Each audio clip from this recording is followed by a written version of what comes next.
In the sun-scorched plains of Arizona Territory, 1878, dust swirled like restless spirits across the cracked earth.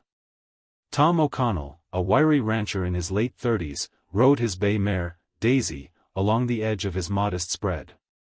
His weathered hat shaded eyes that had seen too many hard years, Indian raids, cattle rustlers, and the relentless grind of frontier life. Tom wasn't a man given to sentiment, but he carried a quiet honor, forged from years of surviving a land that didn't forgive weakness.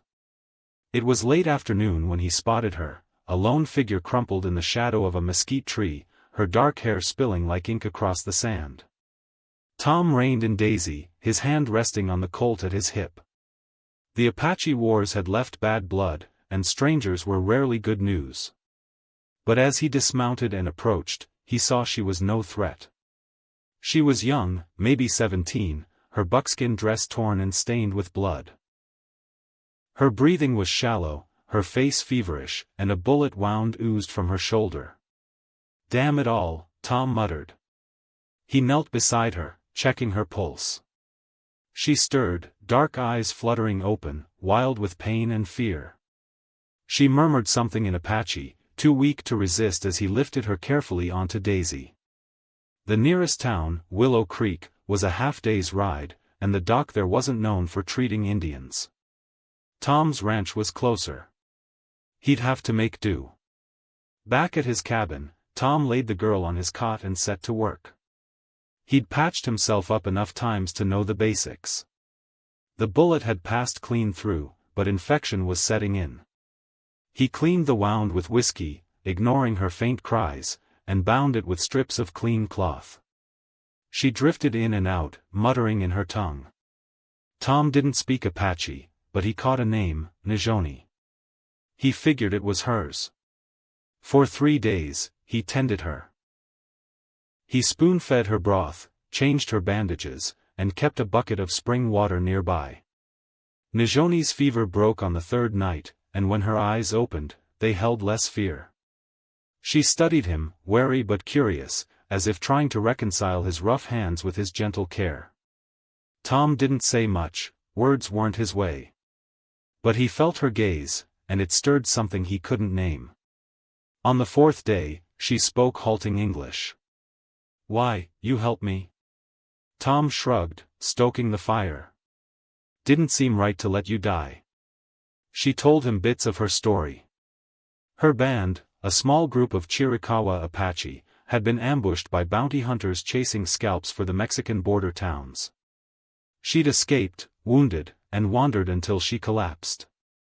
Her people were scattered, maybe dead.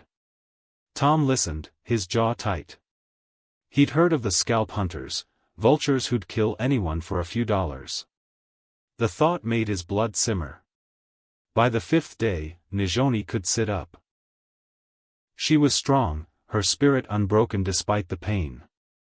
Tom caught himself watching her more than he should, her graceful movements, the fire in her eyes.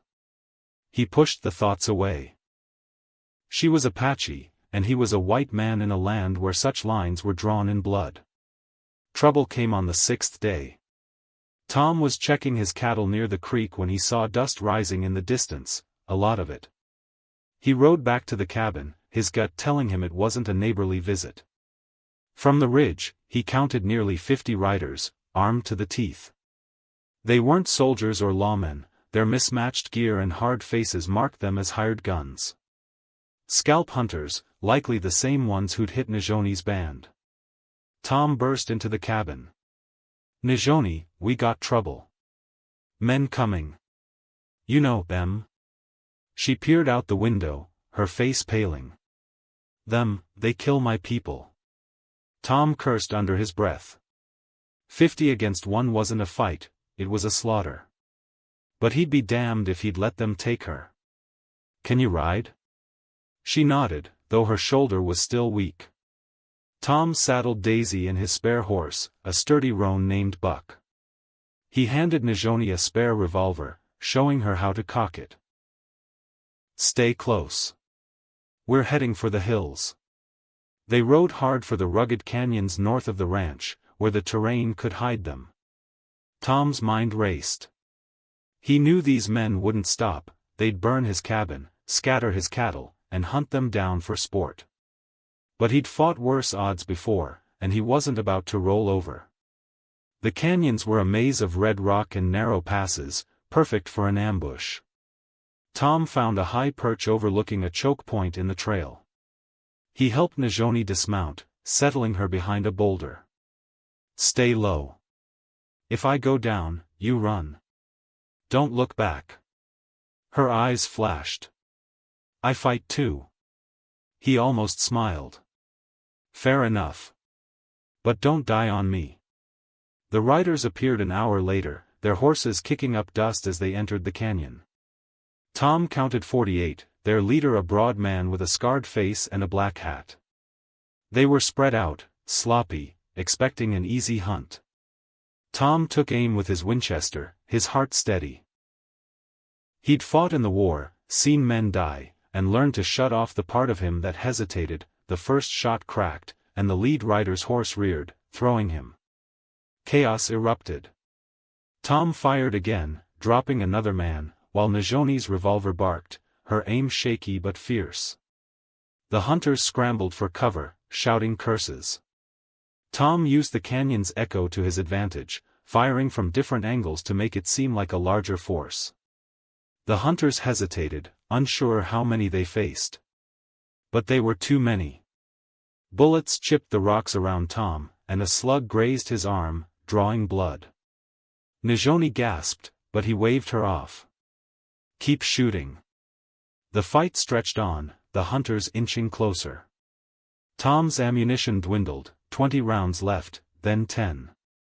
He knew they couldn't hold out forever. Then Najoni pointed to a narrow ledge above the canyon. "I go. Drop rocks." It was risky, but brilliant. The ledge held loose boulders that could block the trail. Tom covered her as she climbed, her movements quick despite her injury. The hunters didn't notice, too focused on Tom's gunfire. When the first boulder crashed down, it crushed 2 men and sent the others scrambling. Najoni kept at it, rolling stones until the pass was half blocked. The hunter's leader, Scarface, roared orders to regroup. Tom took a chance, sighting him through the Winchester. One shot, clean through the chest. The man toppled, and the others faltered. Leaderless, their nerve broke. Some fired wildly, others turned their horses, fleeing the canyon. Tom and Najoni kept up the pressure until the last rider disappeared into the dust. They waited, breathless, until the canyon was silent. Tom's arm throbbed, but he ignored it, checking on Najoni. She was pale but unharmed, her revolver still clutched tight. "You're a hell of a fighter," he said. She met his gaze. "You too, rancher." They couldn't stay. The hunters might regroup, or others could come.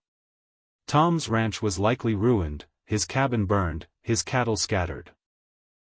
But as they rode north, toward a trading post where Najoni might find her people, Tom felt no regret. He'd saved her, and she'd saved him, in ways he couldn't yet articulate. Days later, at the trading post, Najoni found a cousin who'd survived the ambush. There were tears, embraces, and words Tom didn't understand. As she prepared to leave with her kin, she turned to him. "You are good man, Tom O'Connell. I not forget." He nodded, tipping his